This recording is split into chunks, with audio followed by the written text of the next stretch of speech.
Evaluating, not attacking a source.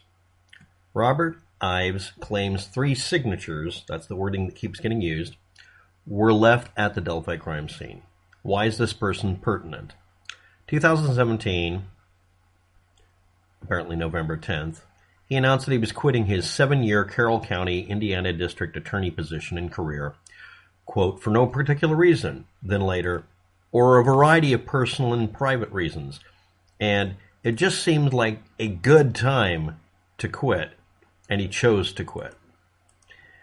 He believed this would be solved in 7 days or in a few days. He failed to quickly close the case. He then quit and now does interviews where he hints at and teases at things. I'm not allowed to discuss the subject's particulars. I'm just allowed to do exactly what it would take to make sure that you keep wanting to interview me and put me on the internet and make me famous. No one's ever heard of this person until he started doing this. Why is this person pertinent? He chose not to be. Or found out, no, this is literally not going to get solved. And no, it's not getting solved 3 years from now. There's a giant stumbling block in this case where we are not being given, the world is not being given, nor is the bad guy being given the evidence as to what they have, the particulars of it. And again, the reasoning behind this, at least ostensibly, is so that if they ever catch somebody, they can then interrogate the person properly to determine, is this person just lying about being the guilty party if they ever confess? Or is this person trying not to confess, but there's proof? Meanwhile, there's the public good rule. Virtually no one is going to get hurt after someone commits a murder. That's actually true. Most murderers and most murderers are highly indicative of a one-time event that a person won't repeat. Repeat offenders, we just call them serial murderers or serial killers. Those you have to lock up. Somebody who loses their mind one night, drunk or otherwise, and hits somebody in the head with a rock they threw at them, where you can't really prove they were intentionally killing someone, reckless endangerment or depraved indifference can be charged, but really they're probably never going to hurt anybody ever again. Contrasts extremely with people who are pathologically interested in committing murder and violence, or have developed a psyche that makes it to where they'll kill anybody who mentions artichokes or whatever, or they're just insane. The highest likelihood, since we haven't seen any really good examples of this case happening again, is that it was a one-time thing by a person who did this, which means the police department, in my opinion, falsely, has come to the conclusion that everyone is safe from the perpetrator and that they can take their time. Because that's actually the attitude. You know, it is delayed justice, but there is no statute of limitation on murder. And we have the police department still hedging bets and playing with things. Meanwhile, someone publicly accused of doing this would be pretty much screwed for life if they could find out who it is and decide, you know, we can't really convict this person, but we somehow have perfect, proof that the person did it. Part of the reason you prosecute someone and actually publicly post it is to warn people this person is a threat or potentially is a threat. That way you can't cry about it later when or if the person turns out to be a threat 10 years later. Delphi, Indiana, and the police department and officials may have come to the conclusion they don't believe this person is a chronic threat to the public. Only a one-time murder of 2 people. Only?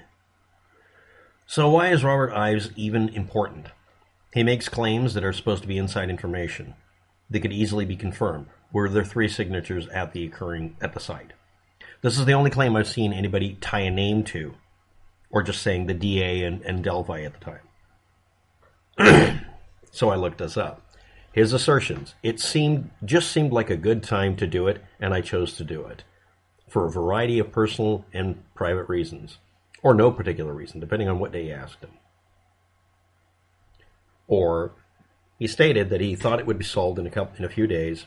It failed to happen. He failed. He was the DA in charge of this thing, or involved in it. And since he couldn't close the case, he quit. So why should we listen to this individual? He may or may not have insider information, but unless it's confirmed, I'm not willing to take it. Has he given out particulars on the 3 or more signatures, quote unquote? What were their nature? Well, we can't reveal that. Then he shouldn't be talking. I'm stating this rather simply.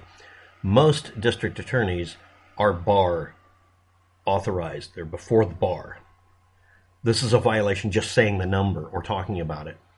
You're sworn to secrecy after a case like this is started up because it's a very extraordinary nature to it. Did he get hauled in and disciplined? Told that he's subject to restrictions? Was there a walk of shame or a perp walk for him? They're worried about us finding out, the video that went with the audio down the hill. And guys, they're not making it absolutely crystal freakishly clear on the website exactly the format it was in. Or just releasing the raw versus cooked, as I call it, altered audio. They're not releasing the binary file. These are things that really do not require any secrecy. They've already violated the secrecy rule if they actually wanted it for that content. I guess they don't really give a damn if this guy's saying this stuff. I'm sure the police department has confirmed that he's absolutely accurate about that and everything is exactly correct. Again, this is the same police department and set of officials that won't even confirm, what codec they used. It was an Apple product or something else on a PC, right? Yes, I'm invoking a joke about the Crystal function, the Crystal subsystem on Apple Macintosh doing a scan of Barack Obama's birth certificate. When you find out these details, you start learning what could cause problems. What software did they use in Delphi to do the audio? It's actually embedded in one of the files, but not the other. I'm one of many people that dig up this information, give you sources. Link below is the Carroll County, Indiana link on Wikipedia, Delphi, Indiana. It only indicating Delphi, Indiana as being associated with Carroll County on the Delphi page, not on the Carroll County one. And the 2 archives of the story saying that after X number of months he gave up, quit, and went on the talk show circuit, or not. Now that we've done this, RFI, RFC for Robert Ives, who has confirmed clearly and unambiguously that he's telling information that's factual. Don't care about truther. I care about factors. Thanks for watching. Have a good day. Good luck with that. And until I find some corroboration of this person's assertion, because he's not currently involved in the case and he could be simply making a mistake, because he's a lawyer, not necessarily an investigator or a detective, or a forensics expert, or an imaging expert, or whatever. Until I get corroboration from someone outside of him and not part of some whistleblower, anonymous QAnon bullshit, I don't want to listen to this thing about the quote-unquote signatures. That term is slightly unusual for that wording.